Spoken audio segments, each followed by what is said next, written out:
صبر کا مہینہ ہے. ہم بعض معاملات میں بے صبرے ہو جاتے ہیں. اگر کوئی کار میں تو ہم کہتے ہیں کہ میں نے ادھر اب تک اس میں نانکار کٹی جو میں تو تک سکونی مجنون رکھ میں بدلا لے نہیں رہنا لہذا پیٹ کٹی اس سے میں کٹ گئی چھڑی میں سوٹا مارا اس میں بھی کوئی ڈانگ مار کی سا لینا ہے حضور. اور اللہ کا قرآن بھی بار بار کہا رہا ہے ان اللہ مع الصابرین، بے شک صبر کرنے والوں کے ساتھ خدا ہے. اللہ فرما رہا ہے.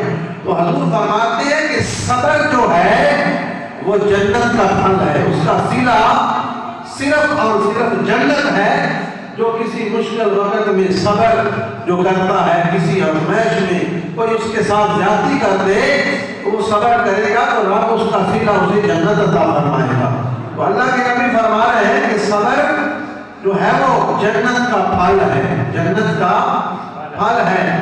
والصبر ثوابہ الجنہ، تو اس کا ثواب جو ملے گا وہ جنت ہے.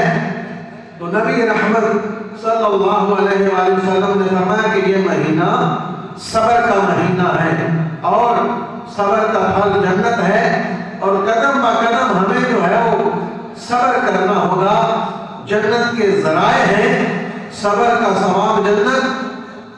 تو اس کے ساتھ یعنی بندہ صبح سے لے کر شام تک بھوکا رہتا ہے، صبر کرتا ہے. اور اس کے ساتھ رمضان حضور فرماتے کہ یہ ہمدردی کا مہینہ